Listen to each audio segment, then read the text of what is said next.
안녕하십니까 여러분. 반갑습니다. 저는 이제 김찬 오해라고 합니다. 그래서 오늘은 미디어 어떻게 진화할 것인가, 미디어가 앞으로 어떻게 진화할 것인지에 대해서 여러분들한테 설명드리는 시간을 갖도록 하겠습니다. 바로 강의를 진행하도록 하겠습니다. 여러분들 혹시 이 마샬 맥루에라는 학자를 이름 들어보시는지 잘 모르겠습니다만, 이 마샬 맥루에라는 학자가 1964년도에 Understanding Media라는 그런 어떤 책을 발간합니다. 그리고 이 책을 통해서 앞으로 미디어가 어떻게 진화할지를 우리가 예측할 수 있는 그런 어떤 주장을 하게 되는데요. 이 놀랍게도 1964년에 발표했던 이 책에서 맥루안이 주장했던 이런 얘기들이 지금 들어맞고 있습니다. 지금 2020년, 21년 들어와서 이미 맞아 떨어져 가고 있고, 앞으로도 이 마샬 맥루안의 주장에 근거해서 미디어가 발전할 것이다 라는 것들이 학회 공통의 정서이라고 보시면 되겠습니다. 자, 그러면 이 사람이 무슨 주장을 했을까? 그리고 이 사람이 어떤 주장을 했길래 1964년도에 주장했던 이 사람의 그런 내용들을 통해서 앞으로 2021년 이후에 미래에 미디어가 어떻게 진화 발전할지를 우리가 예측할 수 있을까 라는 부분들에 대해서 살펴보는 시간을 갖도록 하겠습니다. 흔히 맥루안 같은 경우에는 1964년도에 보시는 것처럼 인쇄술은 최악의 발명품이다, 인류 최악의 발명품이다 라고 주장을 하고, 또 반대로 TV는 인류 최고의 발명품이다 라는 주장을 합니다. 그러면 이 사람이 왜 이런 주장을 했을까? 이런 주장에 대해서 우리가 좀 살펴볼 필요가 있습니다.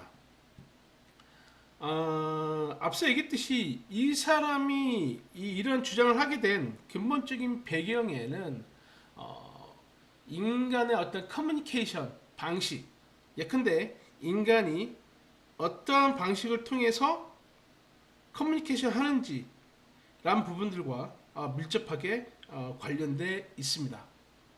그럼 이 부분에 대해서 설명해 드리도록 하겠습니다. 왜 맥루안은 인쇄술을 최악의 발명품이라고 주장을 하고 TV는 최고의 발명품이라고 얘기했을까? 현재 여러분들 우리 TV 같은 경우 보통 TV를 비판하는 많은 분들이 그런 얘기를 하지 않습니까? TV는 바보 상대다. 그래서 TV에서 하는 얘기 믿지 마라. 그리고 사람이 TV를 많이 보게 되면 바보가 된다. 이런 주장을 많이 하게 되죠. 자, 근데 이 주장이 과연 맞을까? 그러니까 이런 어떤 우리가 보통 알고 있는 이런 어떤 TV에 대한 비판에 대해서 왜 맥루안은 그런 수많은 TV에 대한 비판에도 불구하고 TV를 최고의 발명품으로 쳤을까? 반대로 인쇄술 같은 경우는 기본적으로 책이지 않습니까? 책을 만들어내는 기술이지 않습니까? 그래서 이러한 인쇄술이 개발되면서 소위 말해서 지식이 폭발. 근데 지식이 대륙과 대륙을 넘나들면서 어떤 지식들이 한 대륙에 고착되어 있던 지식들이 각 세계 각국의 어떤 세계 각국과 세계 대륙들로 쫙 퍼져나가죠. 그래서 결국은 인쇄술 발명 이후에 우리는 흔히들 이제 커뮤니케이션 혁명이다라고 그래가지고 지식이 폭발했다라는 얘기를 많이 쓰죠. 그래서 어떻게 보면 인쇄술이 최고의 발명품이고 바보 상대인 TV가 최악의 발명품이 돼야 되는 건데, 왜 맥루안이 이걸 반대로 얘기했을까? 분명히 이런 부분들에서 우리가 의구심을 갖지 않을 수가 없다는 것이죠. 근데 여러분들, 근데 TV 같은 경우는 사실 TV를 많이 보게 되면 바보가 된다. 그래서 TV가 바보 상대다. 이 말이 전혀 틀린 말은 아닙니다. 왜 그러냐면, 물론 현재 제가 지금 얘기하는 이 내용은 왜 TV가 바보 상대인지, 왜 TV를 보게 되면 사람들이 바보가 되는지, 이 부분이 왜 전혀 틀린 말이 아니라고 하는지, 이 부분에 대해서는 기본적으로 강의 내용과 약간 좀 다르긴 하지만, 제가 이제 하고자 하는 강의 내용과 좀 다르긴 하지만 그래도 간단하게 설명을 드릴게요. 그러니까 기본적으로 TV의 메시지 전달 방식은 이미지지 않습니까? 그죠? 그러니까 물론 청각, 근데 뭐 소리하고 이미지가 이제 동반돼서 가는 거지만, TV에서 가장 핵심적인 메시지 전달 방식은 바로 이미지라는 거예요. 왜 그러냐면 우리가 청각이라는 것은 들리지 않으면 도대체 이 사람이 무슨 말을 하는지 모르잖아요. 근데 이미지 같은 경우는 어때? 이미지는 굳이 소리가 들리지 않아도 이미지를 통해서 이 사람이 지금 무슨 얘기를 하는구나. TV에서 어떤 내용을 내보내는구나 라는 걸 우리가 알지 않습니까? 그죠? 그래서 TV의 기본적인 메시지 전달 방식에 있어서 가장 TV의 핵심은 바로 이미지라고 보는 거예요. 근데 이 이미지라는 건요, 사람의 우측내를 자극을 해요. 그러면 사람의 우측내라는 건 뭘 담당하느냐? 사람의 우측내는 소위 말해서 어떤 자측내가 어떤 논리적인 측면들을 논리적인 측면들을 담당한다 그러면 TV 우측내는 기본적으로 감정이라는 걸 자극을 해요. 감정이 발달하게 돼요. 그래서 우측내가 발달한 사람은 감정이 많이 발달한 사람들이에요. 그래서 여러분들 우리 영화나 TV 볼 때 많이 우는 사람도 있잖아요. 뭐 조금만 스푼 정도 나와도 막 흐흐 우는 사람도 있잖아. 이런 사람들은 우리가 좋게 얘기하면 되게 감정이 풍부한 사람들이라고 보는 거죠. 근데 TV가 바보 상대다 라는 어떤 주장이 일각에서 본다 그러면 사람이 감정에 쉽게 휘둘린다는 건 뭐예요? 그만큼 이 사람은 쉽게 왜곡된 정보를 통해서 이 사람은 쉽게 내가 원하는 바대로 조정할 수 있다는 의미가 되는 거거든요. 그래서 우측내가 발달된 사람들 같은 경우, 그래서 TV를 많이 보게 되면 우측내가 발달하게 되고요. 이런 우측내가 발달한 사람들은 기본적으로 권력을 가진 사람이 사진 몇 장, 이미지를 통해서 이 사람을 쉽게 조정할 수 있다는 것이죠. 그러니까 예를 들면 우리가 1980년대에 뭐 전두환 정권 들어서면서 우리가 그 사람들이 데모를 많이 했지 않습니까? 그러면 기본적으로 그때 그런 것들이 그런 사진들이 많이 그 신문을 통해서 사진들이 많이 그 배포가 됐었는데, 근데 시위대가 쇠파이프로 전경들을 막 패는 모습들 있잖아요. 전경들을, 그죠? 그러면 그런 사진을 찍어서 올리게 되면 어떻게 되겠어요? 우측내가 발달한 사람들은 기본적으로 그런 사진을 보면서 저 폭도들이네. 저놈들이 전투 경찰, 우리 저 군인들, 저 경찰 쟤네들을 패네. 쟤네들은 폭도네, 나쁜 놈들이네. 이렇게 생각한다라는 거예요. 이렇게 생각할 가능성이 높아진다라는 거예요. 그렇기 때문에 당시에 우리나라의 당시 1980년대, 81년대 이런 정권들 같은 경우 그런 사진들을 그냥 임의적으로 그런 사진들만 골라가지고 올리는 경우가 되게 많았다는 거예요. 그래서 우리가 이런 폭도들을 진압하는 게 정당하다. 이 데모는 순수한 어떤 민주주의를 위한 데모가 아니라 소위 말해서 폭도들이 폭력을 하는 거다. 행사하는 거다. 이들은 민주주의를 위해서 데모를 하는 게 아니라 그야말로 자신들의 이익을 위해서 단지 폭도에 불과하다. 이런 어떤 그런 분위기를 조장하기 위해서라는 것이죠. 그래서 TV를 많이 보게 되면 이 우측내가 발달하게 되고요. 이 우측내가 발달하다 보면 기본적으로 그런 어떤 이미지에 쉽게 사람이 흔들린다는 거예요. 결국 이미지라는 건 근데 권력을 가진 사람이 자신의 입맛에 맞게끔 혹은 자신의 어떤 그 권력에 대한 정당성을 주장하기 위해서 이미지적으로 조작할 수도 있잖아요. 그죠? 그렇기 때문에 그런 조작된 이미지를 보고 결국은 분노하고 혹은 막 찬송하고 아니면 뭐 찬양하고 잘했어 뭐 이런 것들이 결국에는 권력을 가진 사람들의 자신의 입맛에 맞게끔 어떤 대중을 선동하기 위한 것에 자주 활용됐다라는 거예요. 그래서 기본적으로 TV를 많이 보게 되면 우측내가 발달하기도, 그래서 TV를 많이 본 사람은 바보가 된다라는 게, 그래서 TV가 바보 상제라는 게 그런 주장들이 전혀 틀리지는 않다라는 겁니다. 그런데 그래서 우리가 보통 봤을 때 지식의 폭발을 가져와서 지식의 확산을 가져온 인쇄술이 오히려 인류 최고의 발명품이고 TV는 인류 최악의 발명품인데 왜 맥락은 이걸 반대로 얘기했지? 분명 우리가 여기에 대해서 일정 의구심을 가져야 될 필요성이 있다는 것이죠. 그래서 거기에 대해서 우리가 왜 맥락이 이렇게 주장했는지에 대해서 살펴보도록 하겠습니다.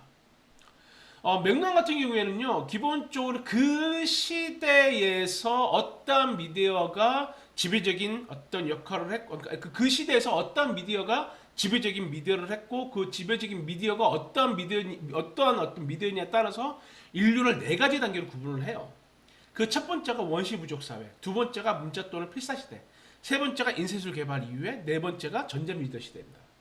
왜 맥락이 이렇게 구분을 했냐면, 이 원시 부족 사회에서는 기본적으로 커뮤니케이션을 구술로 했죠. 구전.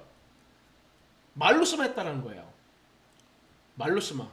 그렇기 때문에 이 원시 부족 사회에서는 이때 당시에 이 원시 부족 사회에서 뭐 지금처럼 제대로 된 뭐 문자가 있었겠어요? 아니면 제대로 된 언어가 있었겠어요?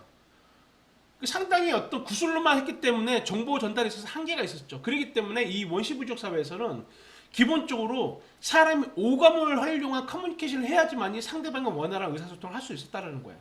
여기서 오감이라는 건 뭐예요? 시각, 청각, 후각, 미각, 촉각이죠. 그래서 이 원시 부족 사회에서는 내가 상대방과 대화를 할 때 이 오감 다 활용해야지만이 상대방과 원활한 커뮤니케이션이 가능했다는 거예요. 그래서 이 맥락 같은 경우는 이 원시 부족 사회, 즉 오감을 활용한 이 원시 부족 사회가 원시 부족 사회 때가 가장 인간의 커뮤니케이션이 가장 활성화되고 제일 올바른 방향의 커뮤니케이션이 이루어진 사회다라고 보는 거예요. 왜? 기본적으로 이 맥락에 봤을 때 인간의 커뮤니케이션이 완벽성을 높이기 위해서는 오감을 다 활용해야 된다는 거예요. 맥락은 그렇게 생각을 했어요. 그렇기 때문에 오히려 원시 부족 사회가 오히려 오감을 활용했기 때문에 이때 가장 활발한 커뮤니케이션이 이루어진 시대라고 보는 거예요. 맥락은. 자, 그러다가 이게 점점 발전할수록 이제 발전할수록 기본적으로 이제 변화가 이루어지는데, 자, 문자 또는 필사 시대. 이 문자 또는 필사 시대라는 건 소위 말해서 알파벳이 등장한 이후의 시대예요. 그런데 이 알파벳이 등장하고 소위 말해서 문자라는 것이 등장하면서 사람은 시각 중심의 어떤 커뮤니케이션으로 변하기 시작합니다. 그러니까 원시 부족 사회에서는 오감을 활용했기 때문에 복수 감각형 인간이라고 얘기를 해요. 근데 문자 시대나 필사 시대 때는 알파벳이 등장하면서 이제 문자로 눈에 보이는 문자가 등장했기 때문에 이제 예컨대 시각 중심의 이제 인간형이 등장하기 시작하는 거예요. 그래서 이것은 이제 시각 중심이니까 이제 시각 하나니까 단일 감각. 원시 부족 사회는 오감을 활용했기 때문에 복수 감각이지만 이 문자 또는 필사 시대 때는 시각이 이제 중심되어 가기 시작했기 때문에 단일 감각형 인간이라고 얘기를 해요. 이게 단일 감각의 어떤 커뮤니케이션. 그러다 보니까 단일 감각형 인간이 되는 거죠. 시각을 중심으로 한 인간이 되는 거예요. 자, 그런데 이 문자 또는 필사 시대 때는 이 문자를 읽고 쓸 수 있는 사람이 기본적으로 지배 그룹, 근데 지배자에 국한됐고 대다수의 사람들은 쓸 수도 읽을 수도 없는 사람들이었어요. 그렇기 때문에 이 문자 또는 필사 시대 때는 어쨌냐면 기본적으로 글을 읽고 쓸 수 있는 사람은 소수에 불과했다는 거예요. 그래서 여전히 이 문자 또는 필사 시대 때 여전히 원시 부족 사회처럼 복수 감각형 인간들이 되게 많았다는 겁니다. 맥락에 봤을 때는. 그런데 인쇄술이 개발되면서, 그러니까 인쇄술이 1445년도에요. 그 구텐베르크 독일 출생, 독일 마인츠에서 출생한 사람인데, 이 되게 유명한 사람이, 이 구텐베르크가 1445년에 세계 최초로 인쇄술을 발명합니다. 그리고 이러한 인쇄술이 발명됨으로써 어때요? 성경책이 인쇄술을 통해서 대량으로 생산되기 시작을 해요. 그 전에 인쇄술이 개발되기 전까지는, 그때까지는 성경책 같은 게 어떻게 생산이 됐냐면 필사시대. 예컨대 성직자들이 일일이 성경을 손으로 적었어요. 손으로 썼어요. 필사를 해가지고 이 성경책을 만들어냈단 말이죠. 일일이 써서. 그러니까는 이 성경책 여러분들 지금도 엄청 두껍잖아요. 그 얇은 종이를 함에도 불구하고 엄청 이렇게 두껍잖아요. 되게 두껍잖아요. 그죠? 그렇기 때문에 이 당시 어떤 그 성직자들이 성경을 손으로 글로 이렇게 쓸 수밖에 없었기 때문에 1년에 이 성경책을 만들어내야 몇 권을 만들어내겠습니까? 아마 한 권도 되게 힘들었겠죠. 그죠? 그 엄청난 분량의 성경책을. 그렇기 때문에 이 인쇄술이 개발되기 전까지는 성경책이 정말 1년에 많이 나올 수 없었죠. 필사니까 다 써야 되니까 손으로. 그런데 이 구텐베르크에서 인쇄술이 개발되면서 어때요? 성경책이 대량으로 생산이 돼요. 대량으로 생산되다 보니까 어때요? 이것이 상인들을 통해서 각국의 대륙을 넘나드는 상인들을 통해서 이 성경책들이 퍼져나가기 시작합니다. 결국 이걸 기반으로 해서 어떻게 보면 지식의 확산, 즉 지식의 폭발이 이루어지게 되는 거예요. 그래서 기본적으로 이 커뮤니케이션사에서 봤을 때 이 구텐베르크의 인쇄술 개발을 커뮤니케이션 혁명이라고 얘기를 해요. 자, 그런데 맥루하는 자, 이처럼 구텐베르크에 의해서 인쇄술이 개발되고 인쇄술을 통해서 성경책을 포함한 대량의 책들이 대량 생산되면서 그때부터는 본격적으로 사람들이 시각 중심에, 근데 이 인간은 오감 중에서 시각이 다른 감각에 비해 우위에 서게 되는 그런 시대에 접어들게 되고, 사람들은 완벽한 시각 중심의 단일 감각형 인간으로 변하기 시작했다고 얘기를 비판을 합니다. 자, 그래서 왜 그러냐면 맥락의 입장에 봤을 때는 인간의 커뮤니케이션이 가장 좋은 거, 오감을 활용하는 커뮤니케이션인데, 이 구텐베르크에 의해서 인쇄술이 개발되면서 대량으로 책이 전 세계적으로 퍼져나가게 되고, 그러다 보니까 책이 퍼져나가다 보니까 어떻게 됐어요? 기본적으로 책이 퍼져나가게 되면 사람들이 그만큼 책을 볼 수 있는 그런 가능성이 높아지는 거죠. 그죠? 그래서 근데 이 책을 보기 위해서 공부를 하게 되고, 그래서 글자를 읽고 쓸 수를 읽게 되고, 그러면서 사람들이 책을 보면서 어때요? 당연히 그 책을 통해서 지식이 확산될 수밖에 없겠죠. 그러다 보니까 그 당시 인쇄술에 의해서 이 책이 대량으로 생산되고 퍼져나가다 보니까 사람들은 어때요? 이 지식의 확산을 위해 책을 보고 시작하더란 거예요. 그때부터. 그러다 보니까 당연히 어떻게 되겠습니까? 이 원시부족 사회나 문자 혹은 필사시대 때는 그래도 사람들이 복수감각형을 통해서 커뮤니케이션을 하고, 그러다 보니까 복수감각형 인간이 됐는데, 인쇄술이 딱 개발되고 확산되면서 그 이후부터는 사람들이 책만 보기 시작하는 거야. 그러니까 대부분의 커뮤니케이션 자체가 이제 시각을 통해서 이루어지기 시작했다는 겁니다. 그러다 보니까 이때부터 이 인쇄술이 개발됨으로써 사람들이 복수감각형 커뮤니케이션에서 단일 감각형 커뮤니케이션을 변하게 되고 단일 감각형 인간으로 변하기 시작했다는 거예요. 왜? 시각 중심의 커뮤니케이션을 하게 되니까. 자, 그래서 맥러에 봤을 때는 오히려 이 인쇄술 개발이 인류 최악의 발명품이 될 수밖에 없었던 거예요. 자, 그러다가 어때요? 20세기 들어서면서부터 소위 전자미디어 시대에 들어가게 됩니다. 여기는 라디오가 등장하죠. 그러니까 라디오가 등장하기 전까지는 뭐예요? 책, 예컨대 인쇄술, 예컨대 신문, 책, 이런 것이 기본적인 가장 중요한 어떤 그 커뮤니케이션 수단이었죠. 인간에게 있어서. 그죠? 왜? 사람들이 그 당시 신문을 되게 많이 봤잖아요. 그죠? 그 당시에 책이나 신문이 혹은 잡지가 가장 핵심적인 미디어 수단이었잖아요. 자, 그러다가 20세기 들어서면서 소위 말해서 라디오가 등장하면서 이제 전자미디어 시대가 등장하게 됩니다. 들어가게 되죠. 근데 라디오 역시 뭐예요? 라디오 또한 단일 감각이죠. 청각 중심이란 말이에요. 그래서 라디오 등장이라는 것은 곧 그냥 시각에서 청각으로만 옮겨갔을 뿐 그 큰 의미는 없었다라는 거야. 맥락에 봤을 때는. 그러다가 딱 TV가 등장하니까 뭐 어떻게 됩니까? TV는 뭐예요? 시각 플러스 청각이죠. 자, TV가 등장하면서 인간의 단일 감각에 의해서 지배됐던 커뮤니케이션이 TV가 등장하면서 복수 감각형으로 변하게 되는 시발점이 됐다라는 겁니다. 왜? 그전에는 그전에는 청각 단일 감각이었는데 TV가 등장하면서 시각 플러스 청각이 됐으니까.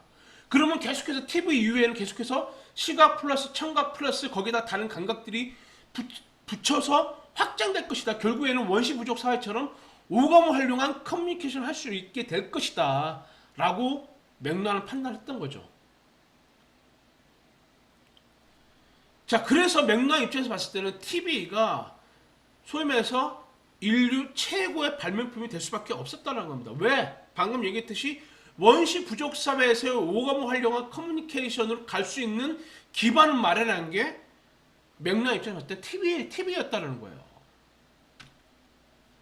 자, 보시는 것처럼 자, 시각 중심 인쇄술이죠.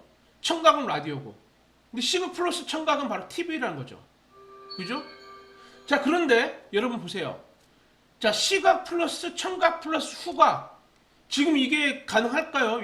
여러분 밑에 보시면 아시겠지만, 자, 분명히 우리가 딱 이거 보면 알 수 있어. 시각은 인쇄술이고 청각은 라디오고 시각, 청각은 TV이다. 그러면 지금 시각, 청각, 시각 플러스 청각 플러스 후각이 나왔습니까? 물어볼 수 있죠. 나왔습니다.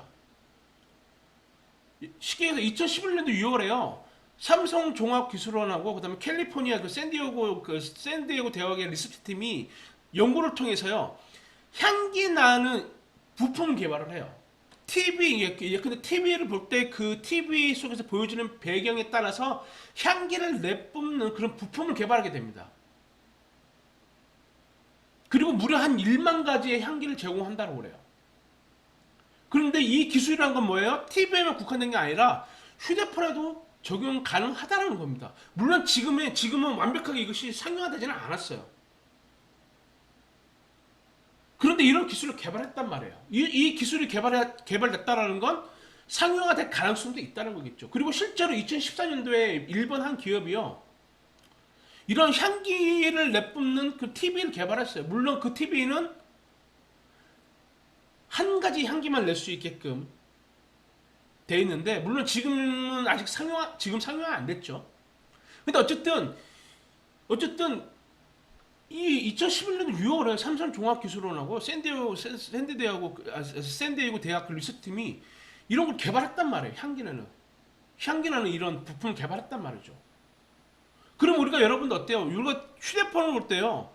휴대폰을 통해서 우리가 영상을 볼 때 거기서 어떤 라면 영상이 나온다 그러면 이 기술이 상용화됐을 경우 라면 영상이 나면 거기서 라면 냄새가 풍기는 거예요.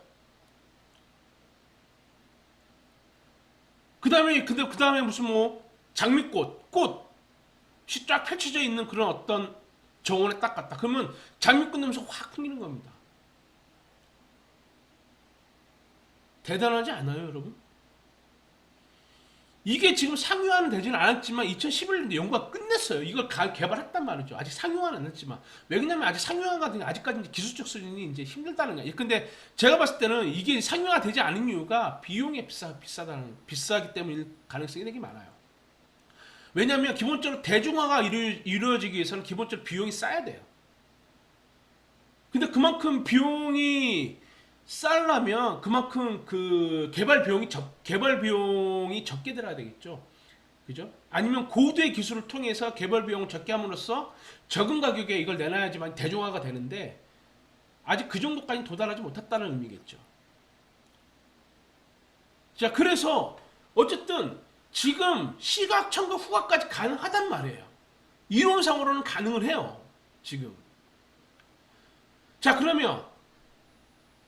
그래서 시각, 청각, 후각이 TV, 모바일에 적용 가능하다. 아직 기술이 상용화되지는 않았지만 어쨌든 이론상으로 그 다음에 상용화되지는 않았지만 기술적으로는 가능하다. 딱 우리가 얘기할 수 있겠죠. 자, 그 다음에는 시각, 청각, 후각의 촉각 되죠. 여러분들 지금 스마트폰이나 태블릿 PC 할 때 여러분들 어때요? 물론 이 촉각이라는 것이 고도화된 건 아니지만 간단하게는 지금 구현이 되죠. 근데 여러분들 터치패드나 아니면 여러분들 스마트폰 버튼 누를 때 어때? 진동 느끼죠? 그죠? 근데 지금 아이폰이나 우리가 삼성 휴대폰 이렇게 버튼 누르면 띠띠띠띠 하면서 소리도 같이 나면서 우리가 손으로 진동을 느끼죠? 그죠? 가능하다는 거예요, 지금. 근데 시각, 청각, 후각, 촉각이 가능하다는 겁니다. 여러분, 우리 지금 휴대폰을 통해서 영상 같은 거 다 보죠? 소리 들리죠? 그 다음에 앞서 후각, 근데 삼성종합기술원하고 샌디에이고 대학 만들었죠. 촉각, 아직까지는 미천하지만은 손으로 터치감 느끼죠? 됐잖아요. 지금은 간단한 수준이지만 앞으로는 더 고도화 되겠죠. 지금은 기술적 수준이 못 따라가서 터치감만 이렇게 손으로 진동을 통해서 터치감을 느낄 수 있겠지만 이것이 앞으로는 더 고도화되면 어떻게 되겠어요? 단순하게 손으로 클릭해서 손으로 느끼는 진동이 아니라 그것보다도 더 높은 수준의 어떤 그런 우리가 촉각을 느낄 수 있겠죠. 그래서 지금 비록 시각, 청각, 후각과 시각, 청각, 후각, 촉각까지는 아직까지는 기술적 수준이 미천하지만 가능하다라는 거예요. 이 실현됐다라는 거예요, 여러분. 자, 그러면 이걸 볼까요?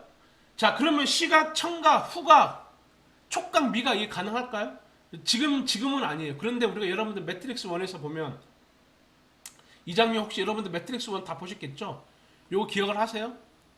이 사이퍼가 그 스미스 요원과 접촉을 해가지고 그 다음에 부기 영화를 약속받고 이제 그 모피어스를 이제 요원들에게 넘겨주고 약속을 하지 않습니까? 그러면서 기본적으로 이제 그 스테이크를 먹는 장면이 나와요. 근데 이 사이퍼도 알아요. 이게 가짜라는 걸 알아요. 여러분 보시면 이 사이퍼 실제로 그 대화 내용인데, 자, 확실히 전 이것이 가짜라는 걸 알죠. 내가 이걸 입에 넣으면 매트릭스가 내 뇌에 이것이 맛있고 유지 많다는 걸 느끼게 해주죠. 쉽게 얘기해서 여러분들 우리의 감각이라는 건요 뭐냐면 우리의 뇌의 특정한 부분을 자극해서 그 감각을 느끼게 할 수 있어요. 결국은 입맛 있잖아요. 미각도 내가 먹지 않는다 하더라도 내 뇌에서의 미각을 담당하는 그런 부분들을 자극을 하게 되면 내가 먹지 않아도 단맛을 느낄 수가 있는 거야. 쓴맛을 느낄 수가 있는 거야. 신맛을 느낄 수가 있는 거예요. 그리고 맛있다고 내가 느낄 수도 있는 거야. 먹지 않아도. 그러니까 여러분들 우리 뇌에 특정한 그 미각을 담당하는 그 뇌가 있어요. 세포가 있어요. 그거 자극해주면 내가 먹지 않아도 이런 맛을 느낀다니까요. 맛을. 근데 아직까지는 이 수준은 아니죠. 예, 근데 미래에는 이렇게 갈 수 있을 거라고 생각을 해요, 저는. 그런데 그게 가까운 미래는 아니라는 거죠. 자, 이것이 가능하기 위해서는 어떻게 되느냐? 소위 말해서 칩이 우리 몸속에 들어가야 돼. 여러분, 칩이. 쉽게 얘기해서 미디어가 우리 몸속에 들어가야 됩니다. 미디어가 우리 몸속에 들어가서 근데 미각 같은 경우는 나의 특정한 부분을 자극해줘야지만이 가능하겠죠. 결국은 이게 가능하기 위해서는 시각, 청각, 후각, 촉각, 미각을 결합시킨 칩이 우리 몸속에 들어가서 이런 수단, 미디어가 들어가서 시각, 청각, 후각, 촉각, 미각을 가능하게 하는 칩, 다시 말해서 미디어가 우리 몸속에 들어가가지고 이 미각을 자극해줘야지만이 가능한 일이겠죠. 그러겠죠. 결국은 뭐냐? 앞으로 미디어는요, 이런 오감을 적용된 미디어가 나와요. 그리고 이 미디어는 소위 말해서 칩이라는 것으로 크기가 우리 눈에 보이지 않을 정도로 작아져가지고 우리 몸속에 들어가게 된다는 거예요. 물론 그래서 기독교에서는 무슨 뭐 몸속에 칩이 들어가면 무슨 뭐 악마 있을 때 뭐 666 막 그런 얘기 하잖아요. 저도 뭐 기독교지만 어쨌든 근데 이렇게 분명히 간다라는 거예요. 여러분들 미디어가요. 여러분들 아시겠지만 미디어가 어때요? 그 우리 사회에서 우리 지금의 인류 문명이 발달하면서 지배적인 미디어 같은 게 항상 있었죠. 앞서 얘기했듯이 인쇄술 개발 이후에는 시각이었고 그 다음에 전자미디어 시대에 들어서면서 라디오가 지배적인 미디어가 됐고 그 다음에 TV 시각과 청각이 결합된 TV가 지배적인 미디어가 됐고 지금은 어때요? 지금은 스마트폰이 지배적인 미디어죠. 그죠? 그래서 뭐예요? 점점 작아진단 말이에요. 스마트폰 같은 게. 왜 작아질 수밖에 없느냐. 기본적으로 TV 같은 경우는 장점이 뭐였어요? 우리가 TV에서, 안방에서 TV를 이렇게 TV를 통해서 다양한 정보를 습득하잖아요. 앉아서. 우리가 그전에는 어땠어? 우리가 그전에는 예컨대 정보를 얻기 위해서 막 돌아다니고 막 이랬단 말이에요. 그런데 이제 TV가 등장하면서 TV를 통해서 우리가 정보를 획득하게 된 거예요. 어디 돌아다니지 않아도. 그랬는데 어떻게 됐어요? 근데 TV의 단점은 뭐예요? 고정되어 있는 자리에 있기 때문에 내가 TV를 보기 위해서는 어떤 특정한 장소를 가야지만이 봤다는 거예요. 근데 집이든 안방이든 아니면 내 방이든. 근데 이게 되게 불편했죠. 그래서 만약에 내가 돌아다니면서 TV를 볼 수 있다 그러면 걸어다니면서 TV를 볼 수 있다 그러면 어떻게 될까? 당연히 이런 생각이 나오겠죠. 그래서 등장한 게 스마트폰이에요. 휴대폰이에요. 그래서 지금은 휴대폰으로 스마트폰으로 다 보잖아요. 음악도 듣고 금융거래도 하고 영화도 보고 TV도 보고 커뮤니케이션도 하고 메신저도 교환하고 메시지도 교환하고 다 하지 않습니까? 그래서 결국은 어때? 미디어가 점점 지배적인 미디어가 줄어드는 거예요. 근데 왜? 그래서 그 스마트폰을 통해 우리가 돌아다니면서 이제 다 할 수 있는 거죠. 언제 스마트폰이라는 게 뭐예요? 언제 어디서나 원하는 시간에 원하는 장소에서 내가 인터넷 접속해서 모든 정보를 다 수용하고 선택하고 찾고 검색하고 얻을 수 있는 게 지금 스마트폰이잖아요. 이게 지금 지배적인 미디어잖아요. 근데 이 스마트폰 한계가 뭐예요? 화면이 작은 거예요. 그래서 결국은 뭐예요? 갤럭시 탭이 나온 거잖아요. 지금 갤럭시 S가 나온 거잖아요. 야, 근데 지금 여러분들 갤럭시 S가 아니라 G죠, G. 그래서 갤럭시 G 같은 경우는 플립이 있고 폴더가 있죠. 폴더 같은 경우는 접는 거잖아요. 플립은 이렇게 하는 거지만 폴더는 접는 거, 이렇게 접어 있는 걸 피는 거잖아요. 그리고 화면이 더 커지죠. 그게 왜 나왔겠어요? 스마트폰 통해서 내가 영상도 보고 영화도 보고 음악도 즐기고 금융 서비스도 하고 정보도 찾고 좋긴 좋은데 적은 거예요, 화면이. 그러니까 불편한 거죠. 그래서 폴더가 나오는 거예요. 근데 앞으로 이것이 어떻게 발전하게 되면 어떻게 돼요? 스마트폰에서 이제 기본적으로 홀로그램을 쏴주겠죠. 홀로그램. 그 스마트폰을 딱 잡으면 스마트폰에서 쥐 홀로그램을 쏴주면서 내 눈앞에서 홀로그램이 딱 나오는 거예요. 그렇게 발전할 거예요. 지금은 그 기술이 안 되지만 앞으로는 그렇게 될 거예요. 그런데 만약에 이 홀로그램이 나온다 그러면 내 스마트폰 통해서 홀로그램이 나와가지고 이 내가 홀로그램 이 3차원 공간에서 내가 어때요? 특수한 장갑을 끼고 똑똑똑똑 뭐 버튼을 누를 수도 있겠죠. 여러분들 영화 보시면 그런 거 많이 있잖아요. 3차원 공간에 이 공간에 가상에 딱 공간에 가상에 딱 화면이 딱 뜨면서 자판이 딱 뜨죠. 그러면 내가 어때요? 탁탁탁탁 눌러서 원하는 정보 찾고 여러분들 그 영화 같은 거 보면은 이 디스플레이가 공간을 딱 뜨면 어때요? 손으로 이렇게 넘기면서 막 보잖아요. 그죠? 그리고 상대방한테 촥 해갖고 상대방한테 보내기도 하고. 스마트폰 때 홀로그램이 나오게 되면 그렇게 될 수 있다라는 거예요. 자, 그러면은 그렇게 되면 어떻게 되겠어요? 이 스마트폰이 지금처럼 그 갤럭시 G 그 폴더처럼 저보다 클 필요가 있을까요? 굳이? 홀로그램을 쏴주면 끝인데? 결국 어때요? 스마트 홀로그램이 나오게 되면 이 스마트폰의 전체적인 크기는 작아질 거예요. 근데 그 작아지는데 굳이 스마트폰 자체를 자극할 필요 없겠죠. 다시 말해서 액세서리 형태를 바꿀 수도 있다는 거예요. 반지 형태로, 시계 형태로. 기타 다른 형태로 바뀌어질 수 있다는 거야. 결국은 뭐가 작아진다. 여러분들 반지에서 홀로그램 나온 적 해봐요. 반지에서 홀로그램이 나와가지고 앞서 했듯이 이 공간에 홀로그램이 나와서 그것을 제가 장갑을 끼고 톡톡톡톡 누를 수 있다 그러면 굳이 이 스마트폰 이런 거 이렇게 큰 거 들고 다닐 필요가 있겠어요? 없지요. 결국은 뭐예요? 이 홀로그램이 나오게 되면 그 정도 기술적 수준이 되면 이 스마트폰 같은 경우에는 크기가 줄어들 수밖에 없어요. 그래서 액세서리 형태로 변하게 된단 말이에요. 목걸이 형태든 간에 아니면 귀걸이 형태든 간에. 그리고 당연히 기술이 고도화되면 어떻게 되겠어요? 조그만 곳에다가도 근데 이렇게 크게 필요 없이 더 혹시 기술이 고도화되면 요것보다 더 적은 크기에다가 요거 지금 쓰는 스마트폰 요것보다 훨씬 더 많은 그런 기능을 집어넣을 수 있겠죠. 당연히. 그러지 않겠어요? 그러니까 결국은 뭐예요? 작아지는 거예요. 계속해서 작아지다 보면 어떻게 됐어요?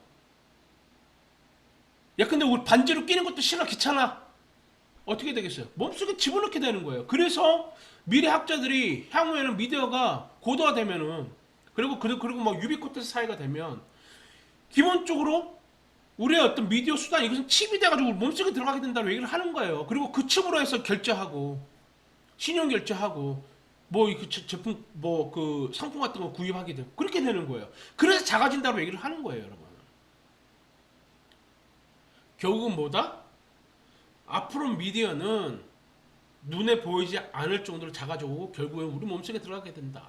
그리고 원시 사회 때처럼 시각, 청각, 후각, 촉각, 미각을 결합한 오감을 활용한 그런 커뮤니케이션이 다시 부활한다. 라고 보는 거예요. 이것을 맥란이 얘기를 했다란 말이에요. TV를 통해서. 그래서 TV를 통해서 시각과 청각이 결합됐기 때문에 앞으로 미디어는 이처럼 감각이 결합된 원시 사회 때처럼 오감을 활용한 커뮤니케이션이 가능한 시대를 간다라고 얘기하는 거예요. 그리고 지금 그렇게 되고 있어요. 그리고 그렇게 될 거예요. 앞으로도. 근데 여러분 한 가지 여러분들 그 영화 식스센스 보셨죠? 제 육의 감각. 그죠? 육의 감각이 뭐지? 자, 시각, 청각, 후각, 촉감, 미각은 오감인 거 알겠는데 육의 감각, 제 육감이 뭘까? 육감은 통감이에요. 통감. 통감이라는 건 바로 뭐다? 시각, 청각, 후각, 촉각, 미각이 통합된 감각을 통감이라고 그러고 이게 제 육의 감각이에요. 육의 감각. 그래서 여러분들 이 통감, 근데 제 육감, 식스센스는 바로 뭐예요? 느낌 있죠. 괜히 갑자기 여러분들 있죠. 왠지 내 뒤에 갑자기 뭔가 쏴한 느낌이 들 때가 있죠. 아니면은 뭔가 찝찝한 느낌. 그죠? 이런 것들이 바로 이 통감, 제 육감을 의미해요. 이런 것들이 제 육감이에요. 자, 뭐 그래서 어쨌든 앞으로 미디어는 이처럼 결국에는 앞으로 미래 사회에서 미디어는 소위 말해서 이제 칩으로 돼서 우리 몸속에 들어갈 것이다. 그리고 이런 몸속에 들어간 칩은 그리고 앞으로 미디어 발전은 이런 오감을 활용한 커뮤니케이션. 그래서 원시 사회에서 우리가 했던 오감을 활용한 커뮤니케이션으로 돌아갈 것이다. 라는 식으로 얘기할 수 있겠죠. 자, 그러나 여러분 우리가 중요하게 생각할 건 기본적으로 과학이란 건 양심이 있어야 되는 거예요. 다시 말해서 정말 이런 과학이 무분별하게 어떤 상업적인 이익만을 위해서 개발한다 그러면 그만큼 이 과학 기술이란 것은 결국 인간을 결국은 파멸시키는 그런 어떤 야누스적인 양면성을 띌 수가 있어요. 야누스란 건 뭐예요? 여러분들 예컨대 우리가 과학 기술 통해서 얻을 수 있는 이익이 있는가 하면 분명히 불이익도 있겠죠. 예컨대 음과 양이 있듯이 좋은 점과 나쁜 점이 있듯이 분명히 우리 과학 기술이라는 것은 분명히 우리에게 혜택을 주기도 하지만 그만큼 그것보다 더 심각한 파괴적인 결과를 유발할 수도 있다는 거예요. 결국은 뭐다? 과학기술이라는 것은 기본적으로 우리가 이 과학기술을 통해서 이 과학기술이 개발이 됐을 때 우리 사회적으로 어떤 영향을 미칠 것이냐에 대한 충분한 연구를 통해서 이 과학기술이 갖고 있는 문제점을 해소하고자 하는 그런 어떤 노력들도 수반돼야 되는 거예요. 무조건적으로 과학기술 개발하는 게 아니라 그런 노력도 동시에 병행돼야 된다는 겁니다. 그래서 여러분들 보시는 바와 같이 프랑스와 라블레라는 이 학자가 있어요. 인문주의자인데 이 사람이 이런 얘기를 합니다. 보시는 거죠. 양심 없는 과학은 영혼을 파괴할 뿐이다. 자, 그래서 여러분들 우리가 항상 과학기술을 갖고 있는 야누스적인 그런 성격 이런 부분들에 대해서 우리가 반드시 여러분들을 기억하고 과학기술에 대해서 우리가 대하는 자세를 정립해야 되겠습니다. 자, 시간이 좀 많이 지났습니다. 네, 이것으로 강연을 마치도록 하겠습니다. 감사합니다.